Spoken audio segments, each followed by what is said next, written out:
Kumusta mga kanoysi? Welcome back sa ating YouTube channel, Philippine Noise. So ngayong araw, another update naman tayo about politika ng ating bansa. No? So ang video to is mula na naman kay Boss Balita TV. So meron itong pamagat na tanggal sa Senado, PBBM inutusan na, naiyak si Cynthia Villar, sinipak sa pwesto.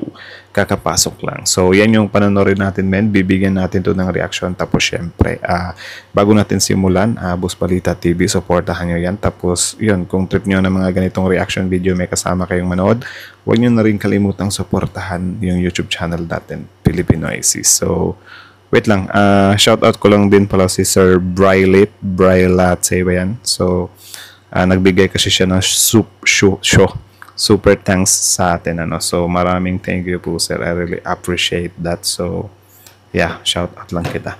So again, Boss Balita TV, supportahan niyo yan, Filipino. Like, comment, share, subscribe. Start. Gulat na balita. Grabe, President BBM, pinakita na ang ebidensya hawak ni Pangulong Bongbong Marcos. Ibinulgar na si Senator Cynthia Villar. Ayon sa nakalap nating impormasyon, suspendido at dapat nang masibak sa pwesto si Senador Cynthia Villar. Wala daw silang puwang sa administrasyon matapos malamang sila may-ari sa Prime Water sa Bulacan. Sobrang Hello! Anong na namang meron? dami na nang nagrereklamo. Dapat na silang imbestigihan. Grabe si President BBM, pinakita na ang ebidensya hawak ni Pangulong Bongbong Marcos. Ibinulgar na si Senator Cynthia Villar. Tara panoorin natin. Good morning. Good afternoon. Local officials from Bulacan are urging a deeper probe into the deals of the Villar-owned Prime Water, which has been accused of poor service and high costs. So how does the palace respond to this call? Unang-una po, sinabi po natin na ang kakulangan sa serbisyo ay walang puwang sa administrasyon. Grabe yung ganyan, parno. Nakakainis yung ganyan na poor service, tapos malaki yung babayaran mo. Like, grabe. Minsan talaga, hindi ko naman nilalahat, pero minsan nakakainis talaga yung mga negosyante. 'Di ba? Na puro na lang sila, 'di ba? Like, kung saan papabor sa kanila, kawawa yung mga manggagawa. Ang nagpapayaman lang naman sa kanila yung mga manggagawa, eh. 'Di ba? Tapos yung mga customers nila, tapos hindi nila binibigyan ng value. Marcos Jr. Ang pangangailangan po ng tao sa malinis na tubig, sapat na supply ng tubig, ay dapat lang po nararapat at hindi pa negosyo lamang, kundi ito ay dapat na kinakalinga ang pangangailangan ng taong bayan. Mag-uutos po ang Pangulo para mag-imbestigahan po ito. Follow up. Considering that one of the administration's bet, Representative Villar, is may may tubigan pala sila Villar. Grabe, no, may kalupaan na may tubigan pa. Grabe. Kaya ito din yung isa sa pinaka-reasons talaga, men, kung bakit yung mga kababayan natin, though hindi lahat, pero may mga kababayan tayo na parang not to Villar na daw. Isa to sa pinakadahilan, kasi yun nga, yung iba is parang nakukulangan sila, 'di ba, na parang ano bang nagawa ng mga taong to, something like that, bakit wala man lang or hindi gaanong matunog. Tapos syempre si Ma'am Cynthia Villar, sobrang dami pang issue na nangyari sa kanya nung mga nakaraang taon ba yun or buwan, 'di ba? So yun, parang yung attention tuloy ng taong bayan sa kanila is parang iba na parang dati pag sinabi yung ads nila na si Mark tahimik lang, nananalo. Tapos ngayon si Cynthia Villar parang medyo medyo tagilid siya nung nasa alyansa siya, 'di ba? So parang yung taong bayan is medyo nagsasawa na sa mga Villar, ganun. Or comment down below, men, kung nagsasawa na ba kayo sa mga Villar or still iboboto nyo pa rin, 'di ba? Kasi si Cynthia Villar right now is dalawang team yung nag-endorso sa kanya. Alyansa tapos kila Bibi Sara, 'di ba? Sobrang lupet. So kayo, comment nyo sa baba kung mananalo pa ba yan. linked to Prime Water. Are we still confident in the service that she could provide if she's elected as a senator? Confidence on how she will perform? Well, it depends on how she will perform. If we will have this trust on her, well, we have to give it to her. But yan din yung isa sa nakakainis, na parang wala, papangakuan ka lang na kapag ako nanalo, ito gagawin ko, bababaan natin. Like, nakakainis par na bakit kailangan pa nilang manalo, diba? Yung iba nag-i-excuse pa, hindi, kapag kasi nasa pwesto na ako, sobrang dami nating matulungan na, something like that. Like, anong way?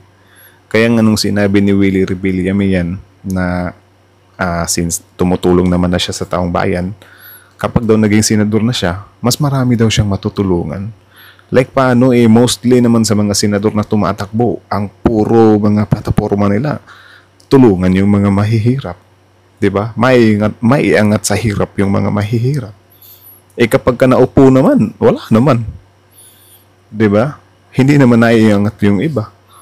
Something like that ba? So, man, wag tayong basta-basta pa budol sa mga pangako, ano. Prove that you could perform as a leader. With this issue regarding Prime Waters, if there's a need for them to resolve the issues raised by the consumers, I think we should immediately make an immediate action on that. Ma'am, last, Immediate action talaga. Grabe. question medyo off topic, but while I have your attention, does the palace have a comment on the recent Taiwan report that says the Philippines allegedly started military engagements with Taiwan? Does the Philippine government categorically confirm or deny that we have military ties with Taiwan? We will just defer the question to the National Defense. Next question, Ana Badjo, GMA News Online. Good morning po, Yusek. This week po, 2 beses na pumutok yung bulkang Bulusan sa Sorsogon, and batay po sa huling datos ng Office of Civil Defense, more than 15,000 na pamilya po yung apektado. Ano po yung direktiba ni Pangulong Marcos Jr. and siguro mensahe po sa mga apektadong residente? Dahil nga po sa direktiba po ng ating Pangulo patungkol po dito sa Bulusan Volcano Eruption, dumalaw na po kaagad-agad si Secretary Rex Gatchalian, DSWD. Ipag-pray din natin yung mga nandun sa Mount Bulusan. Secretary, pumunta po sila kahapon sa nasabing lugar at sila po ay nagkaroon ng pag-assess at binisita po ang mga evacuation centers. Nandun din po, ready na po ang mga food packs para po sa mga naapektuhan at nagkaroon din po sila ng mobile kitchen dito sa Barangay Tughan, Juban, Sorsogon. At maliban po dyan ay si Director Claudio Yucot po ay sinicure na rin po, requested by the provincial government ang air assets for area reconnaissance and sinabi din po na nagbisita na rin po sila sa mga municipality sa Sorsogon. At mamaya po ibibigay ko po sa inyo yung mga detalye ng mga nasagawa na po ng ating mga heads of departments and agencies. One follow-up lang, ma'am. May makasisiguro po ba sila na may sapat pong budget para po sa pagtugon sa Hala.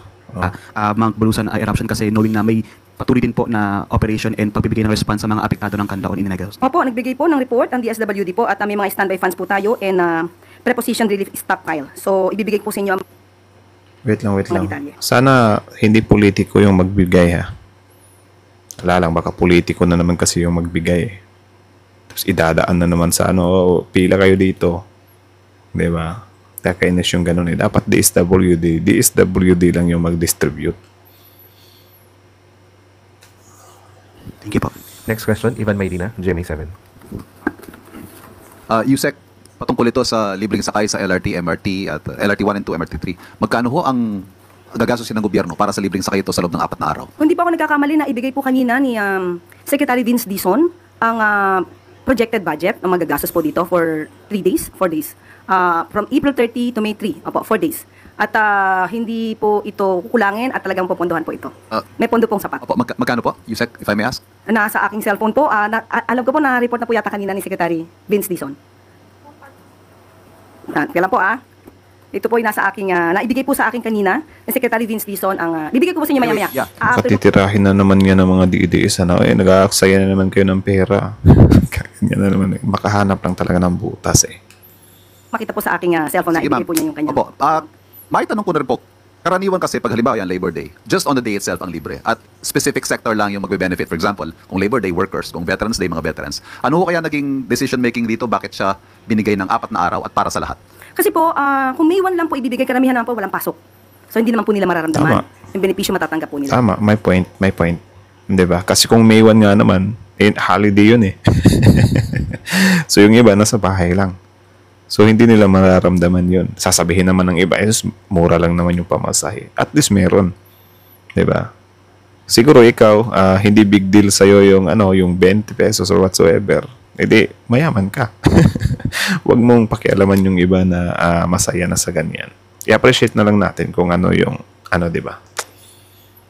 At sabi nga po natin Pangulo, ito po ay pagpabigay pugay na rin po sa ating mga workers. So bigyan po natin kahit konting kaginhawahan at para maibsan naman yung konting hirap sa pamamasahe dahil malaki din po itong gastusin para sa mga manggagawa. At ito pong benepisyo ito ay binibigay ilang araw bagong eleksyon at sunod-sunod din po yung mga surveys on approval and trust ratings. Ano ho masasabi ng Malacanang sa mga maaring hindi maiwasang magbigay ng mali siya rito sa pagbibigay ng benepisyo Yun nito lang, sa mga yun lang. Diba? Since naitapat yan sa ngayong paparating yung election, sana ituloy-tuloy na nila yan. Babalikan natin to, par. Diba? Babalikan natin to next year. I-remind nyo ko, diba? If ever, i-remind nyo ko next Labor Day kung meron pa ba tong ganito. Kasi kung wala na tong ganito, ang pangit naman, diba? Lalabas talaga siya na parang, you know, yung sinabi ni Sir or yung duda ng kabila ng mga DDS. Diba? Lalakas or parang, you know, gagamitin nila to eh. So, sana tuloy-tuloy na to every year. Traditional, ganun. gawa at sa mga commuter. Ang May 1 po kasi International Labor Day po ito. Hindi naman po natin pwedeng ibigay ito sa mga manggagawa sa December. So tama lamang po sa panahon kung kailan dapat sineselebrate po ang Labor Day, doon lamang po natin ibigay. Pero yun nga po, hanggang May 3. Opo. Para wag naman po natin bigyan ng mali siya. Hayaan po natin makinabang yung taong bayan sa mga Tama naman kasi hindi mo naman pwedeng ibigay ng May 13 kasi May 1 nga yung Labor Day. Pero yun nga, sana next year meron pa tong ganito. Kasi kung wala na to next year, wala. Titingnan talaga yan ng mga kritiko ng admin na yun, paniniwalaan nila kung ano yung gusto nilang paniwalaan. Ganon. itulong ng gobyerno sa kanila. Salamat. Jinky Baticados, IBC 13. Hi, ma'am. Ma'am, doon lang ako sa rollout po ng bigas para bukas. Ano po ang reaction ng Palace, ma'am? Dahil merong exemption na binigay ang COMELEC last Friday. It was signed already. But then po, sinasabi kanina ni Chairman George Garcia na they're waiting for the DA to have clarification with them kasi as far as they know, yung reso po na parang inilabas nila last Friday, sumasaklaw ng condition that says May 2 to 12 po, hindi siya applicable ng exemption. Okay, sabi nga po sa atin ni DA Secretary Kiko Laurel, nag-apply po sila ng exemption, nabigyan naman po sila. So ang hintay, sa buong kadiwa po ito, exempted po. So ang hintay na naman po natin ay ang patungkol po sa LGU. Well, anyway, ang good news po, bukas po ilo-launch sa Cebu ang nasabing 20 pesos at lahat po, 20 bigas meron na. Okay? At sa Cebu po, So yun, sa mga taga Cebu dyan, abang-abang. Tapos yun, bibili din ba kayo ng bigas? Comment down below. Well, sa iba naman men na, you know, mabibitinan sila sa quality ng bigas is, you know, expect, ano na lang kayo, wag kayong mag-expect or wag nyong i-high yung expectation nyo. Kasi yung original price ng bigas na yan is mga nasa 33 yata. Correct me if I'm wrong. So, wag nyong i-expect na sarap yan ng tigsi 60 pesos na bigas. Diba? Kasi ako, nakakain na din naman ako ng NFA, men. Yan naman yung bigas namin dati talaga, no? So, pantawid ba? So, yeah, medyo talaga siya, mahirap talaga siyang kainin kapag walang ulam. Ewan ko lang ngayon. Pero yun nga, wag kayong mag-expect ng mataas kasi yung presyo na yan is para lang yan sa, you know, mga open-minded na mga Pilipino, mga practical na Pilipino at yung mga kababayan natin na sakto lang. Diba? So, tuloy. Well, I think sa mga mayayaman, pwede naman siguro silang bumili. Comment down below. Never know. Hindi lamang po vulnerable sectors ang makikinabang. Sa araw po, bukas po sa bukas. Bukas po lahat ay pwede pong mag-avail sa Kadiwa Kadiwa stores sa Cebu. Hindi po pili, kundi lahat po na maaaring mag-avail po nito ay allowed po. Hindi po ito limited lamang sa vulnerable sector. Ma'am, I don't know how the Palace reacts. Ang hate ko lang talaga sa NFA dati, sobrang taas ng pila. Yeah. Because kanina sinabi niya na tomorrow wala pong problema because May 1 pa lang. But May 2 to 12, parang clear nila na baka kung maaari daw ay gawin na lang ang rollout kahit sa buong Pilipinas right after election. I don't know what the Palace would react on this Sa one. buong Pilipinas po. Ang sabi ni Attorney Garcia po, kanina na in-interview siya, after election na lang. Kasi yung nga pong sinasabi nila on the reso na binigay nila for the exemption, May 2 to 12 lang po, ma'am. Kung yun po ang magiging panukala at polisiya po ni COMELEC Chair, tayo naman po ay tutugon. Tama naman. Pwede naman yun. Diba? Pwede naman yun na after election. So, sana lang after election, what if baka may manalo na politician. Ewan ko kung mapipigilan nila yan. Pero what if, diba, may manalo na against administration or iba yung pananaw niya, baka pigilan niya yan. Diba? Kasi yan yung problema sa mga politiko din kasi pinapatigil nila yung mga proyekto ng mga nakaraang partido or mga nakaraang politician Kasi ayaw nila na magmarka yung pangalan. Ayaw nila na, mamangha yung tao na, uy, ito, naisip to ni ano. Diba? So, sana walang ganyan. Pero I think gagawin naman ng, palace. Pero I think yung sa Cebu, magsisimula na talaga yun. Yeah. Next question. Eden Santos, Net25. Yusek, good morning po. Sabi po ni Vice President Sara Duterte sa isang interview sa kanya na siya ay kasama dun sa ICC list po ng mga may kaso doon, kagaya ng kanyang ama. At ito po ay kinumpirma din ni Presidential Sister Senator Amy Marcos. Sabi po ni Senator Amy, yung nakita nila nung una nasa huli yung pangalan ni Bibi Sara. Pag ganyan talaga, Presidential Sister.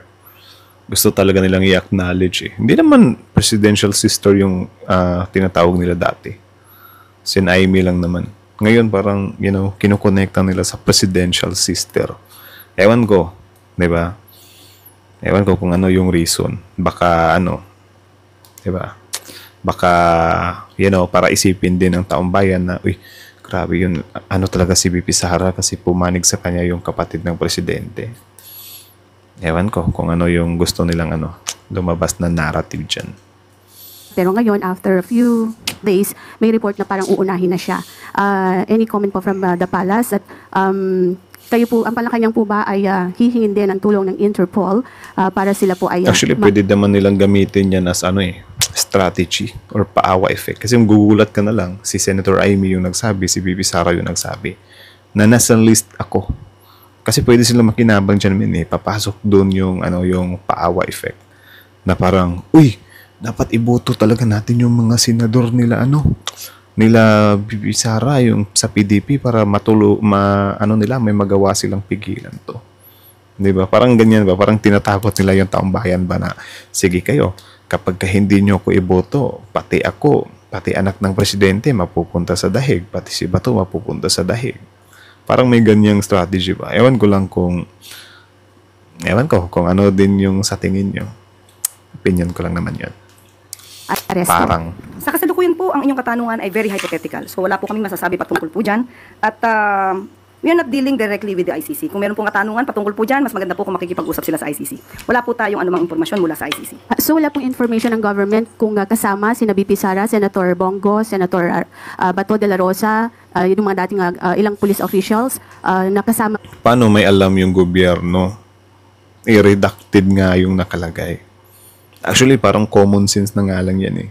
Tinatanong mo pa kung hindi alam ng palasyo na nandyan si Bato. Kahit naman siguro ordinaryong tao, alam na kasali si Bato eh. Diba? Ako, amidado ako na hindi ko kilala yung Siyam. Pero based sa mga naririnig natin sa balita, like sila Albayade, si Danao, ewan ko si Bongo, I think kasali din, si Bato, si BP Sara, diba? Something like that. So, yung iba, parang hindi ko na alam yung iba. Pero kung tatanungin mo pa kung hindi alam ng palasyo kung kasali sila Bato, what? Po sila doon sa kaso against FPRRD. Kung saan po nakuha ng Vice Presidente ang kanilang impormasyon, mas mabuti po sana kung sa kanila kukunin. Dahil sa panahon po ngayon, wala po kami masasabi patungkol po dyan. Thank you. Next question, Jean Mangalus, Philstar.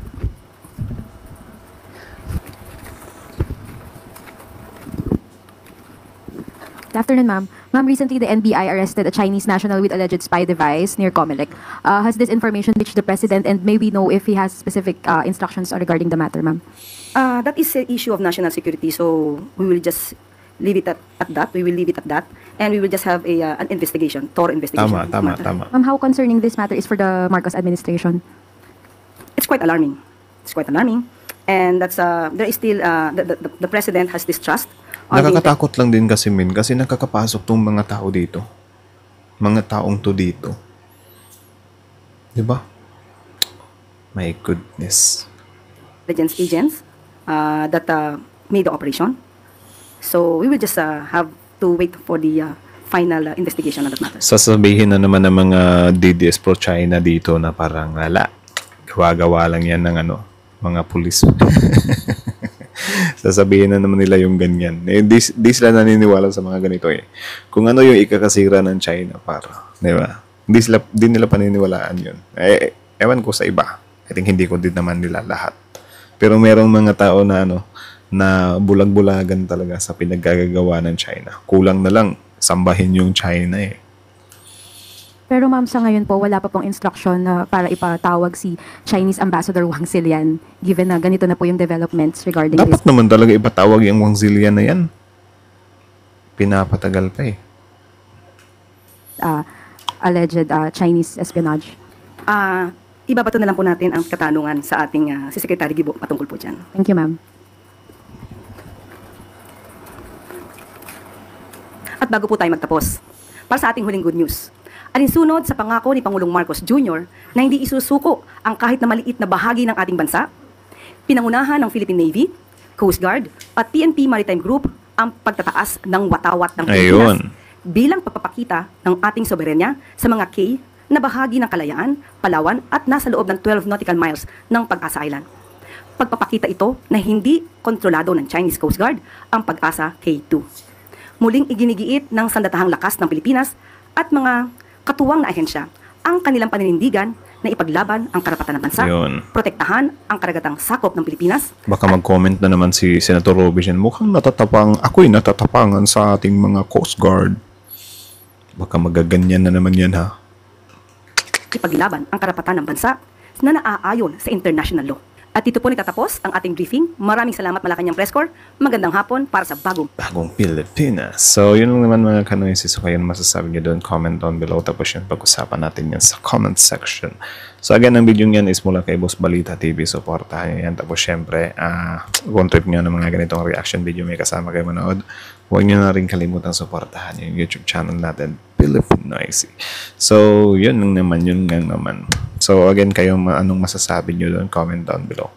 So, kita nyo naman yun yung sa Prime Water. Grabe. Ngayon ko lang nalaman yun na may Prime Water pa pala yung mga Villiers. Dami nilang business diba? Ay, nako. So, about naman dun sa tawag dyan, yung kay BP Sara. Diba? Grabe si Eden, yun yung diba? Pinaka, na tawag dyan? Or parang, siya, para siyang best friend.